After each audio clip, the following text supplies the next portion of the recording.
Hello বন্ধুরা, কেমন আছো তোমরা? আশা করি ভালো আছো। আর আমিও বেশ ভালো আছি। আর আমার চ্যানেলে সবাইকে ওয়েলকাম।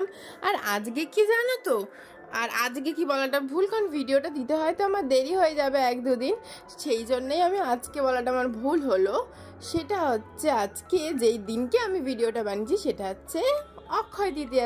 তো যদিও একটু লেট হয়ে গেল বলতে, তো সবাইকে জানাই অক্ষয় তৃতীয়ার শুভেচ্ছা। তো অক্ষয় তৃতীয়ার দিন কারা কারা ঘুরতে বেরিয়েছো বা ঠাকুরের কাছে গিয়ে পুজো দিয়েছো, বা সবচেয়ে বড় ইম্পর্টেন্ট কি আজকের দিনে হচ্ছে দোকানে দোকানে গিয়ে মিষ্টি নেওয়া। তো কারা কারা নিয়েছো আমাকে কিন্তু কমেন্ট করে জানিও। আসলে আমি এইগুলো সব কটাই করেছি, তার জন্যই তোমাদেরকে বললাম। তো চলো এইবার নমস্কার করে আজকে ভিডিওটা মানে ব্লগটা শুরু করা যাক। তো আজকে বেরিয়ে পড়েছিলাম হচ্ছে যেখানে গিয়ে থাকি। প্রথমে বলেছিলাম যে মন্দিরে যাওয়ার কথা, তো চলো আগে প্রথমে চলে যাই মন্দিরে। আর আমরা কোন মন্দিরে যাই তোমরা মোটামুটি যারা আমার ব্লগ দেখো জেনেই গেছো যে প্রায় যেই মন্দিরে আমাদের যেতে খুব ভালো লাগে।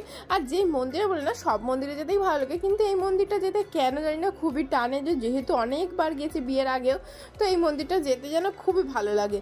তো আজকে গেছিলাম মন্দিরে। তো প্রথমে গেছিলাম পুজো দিয়ে নিতে, আর তারপরে গেছিলাম হচ্ছে ভোগ খাওয়ার জন্য। তো ওখানে আমাদের একজন কাকুর চেনাশোনা রয়েছে, তাকে গিয়ে আমরা জিজ্ঞেস করলাম যে কী ভোগ হয়েছে। তো শুনলাম খিচুড়ি। তা আমার তো আনন্দে আর কি বলবো, খিচুড়ি খেতে আমার প্রচণ্ড ভালো লাগে, তার জন্য আমি তো খুব আনন্দে একেবারে নাচতে নাচতে যাচ্ছিলাম। কিন্তু যখন তারপরে ওখানে গিয়ে লাইন দিলাম জানতে পারলাম না, যেরকম ভাত খেতাম মানে ওখানে গিয়ে যে প্রসাদটা দেওয়া হয় যেটা টাকা দিয়ে নিত, আজকে বিনা পয়সায়। আর এত এত ভালো ভালো মেনু আছে, সেগুলো দেখার জন্য কিন্তু অবশ্যই তোমাদেরকে ভিডিওটা পুরোটা দেখতে হবে। আর যদিও খাবার ভিডিওটা আমি ঠিক যেরকম দিই না সেরকম মিনি ব্লগে দিই, সো সেটাও আজকেরটাও মিনি ব্লগে দিয়েছি, কিন্তু এখানে কিছুটা হলেও দেখতে পাবে ছোঁয়া যে কী কী খাবার রয়েছে। তো তারপরে চলো উঠে গেলাম মন্দিরে। প্রথমে চলো আগে পুজোটা দিয়ে নেওয়া যাক।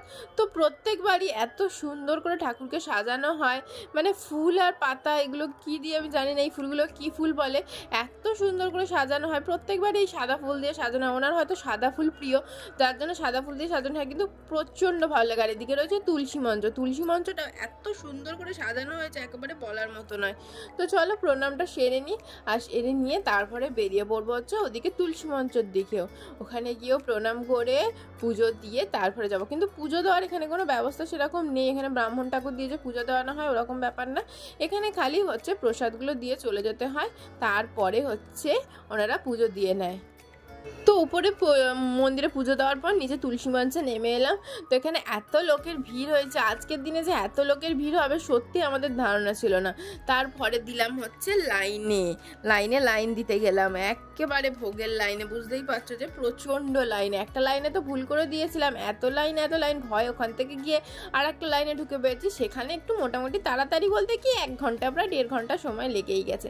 তারপরে এখানে বসার জন্য দেখে নাও কত লোক, একসাথে প্রায় 600 লোক ঢুকিয়েছে, আর ঢুকিয়ে ভোগ দিচ্ছে। এত সুন্দর মানে অ্যারেঞ্জমেন্ট কিন্তু খুব ভালো হয়েছে, কিন্তু মানে ওদের ইয়েটা দেওয়ার ব্যবস্থাটা ঠিক মতো মানে বাচ্চা বাচ্চা ছেলেরা দিচ্ছিল, তো খুব অসুবিধা হচ্ছিল। তো চলো তারপরে বসে পড়েছি। এত মানে গরম, সে কালকের দিনকে অতটা ছিল না, কিন্তু এত গরম লাগছিল যেহেতু এত ভিড়ের মধ্যে। কিন্তু ভোগ এত ভালো খেতে যে গরম মানে কষ্ট সব ভুলে যাবে, এত ভালো খেতে। সেটা তোমরা মিনি ব্লগে দেখতে পাবে ভোগটা। তো চলো তারপরে ওখান থেকে মন্দির থেকে চলে এসেছি। তো মন্দির থেকে অনেক ঘুরে ঘাড়ে চলে এসেছি। তো কি ভাবছো এক্ষুনি রেস্ট নেবো? না রে না, এখন যাব হচ্ছে তোমার আবারও আরেকটা জায়গায়, কারণ আজকে অক্ষয় তৃতীয়া। সব জায়গায় তো গেলাম, কোথায় গেলাম না বলো তো? দোকানে দোকানে গিয়ে মিষ্টিগুলো নিতে হবে না, স্ন্যাক্সগুলো খেতে হবে না? তো চলো বেরিয়ে পড়ি, যাই। তবে এই শাড়ি পরে এখন আর যাবো না, খুব কষ্ট হচ্ছে। গরম সেরকম নেই, কিন্তু একটা ভ্যাপসানি গরম আছে। তো চলো শাড়ি ছেড়ে চুড়িদার পরে যাবো, চলো।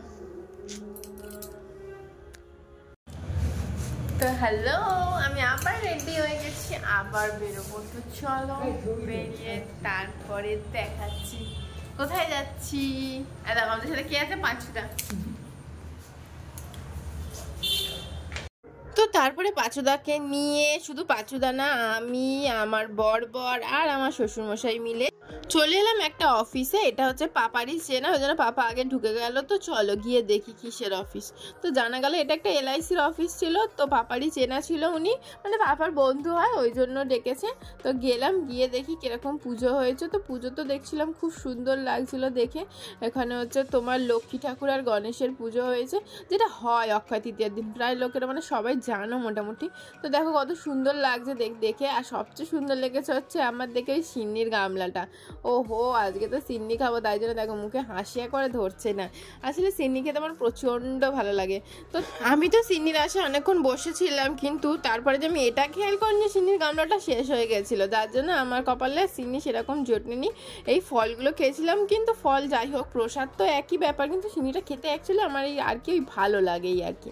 তো তারপরে দেখো এক হাতের কেরামতি, যেরকম তোমাদের সব জায়গায় দেখাই, আমি মোটামুটি কাউকে ফোন ধরতে দিই না। তার কারণ হচ্ছে কি, সে হয়তো এম্বারেস ফিল করবে, হয়তো পছন্দ হবে না তার ধরাটা, ওই জন্য আমি কাউকে ফোন ধরতে সেরকম দিই না। খুব অসুবিধা না হলে দিই না। তো আমি চেষ্টা করি যে নিজেই যতটা করে নেওয়া যায়। তো তারপরে চলো গেছিলাম আর একটা দোকানে, এটা হচ্ছে একটা সোনার দোকানে। তো চলো, এটাও পাপার একটা বন্ধু হয়। তো চলো ওনাদের সাথে দেখা করে নি। প্রথমে তো অনেকক্ষণ ধরে দাঁড়িয়েছিলাম, এত ভিড় হয়েছিল। এমনি সময় চিন্তা করো, দোকানে আসার কথা মনে পড়ে না, যেই হালখাতা হয় তখনই সব মানুষের মনে পড়ে যায়। তো এই দেখো পাপার ব্যাগ পেয়ে গেছে, মিষ্টির ব্যাগ। তো চলো এবার কেটে পড়ি, আর কে দাঁড়াবে, আমরাও তো একই কোয়ালিটির লোকজন না। তো তারপর দেখে একটা ব্যাগ এসে গেছে, মিষ্টির ব্যাগ। তো চলো বেরিয়ে ফিরি। আর এটা ছিল আগের দোকানের মিষ্টির ব্যাগ। তো এইভাবেই আজকে অক্ষয় তৃতীয়ার দিনটা শেষ করলাম। তোমাদের ভালো লাগলে প্লিজ লাইক শেয়ার সাবস্ক্রাইবটা করে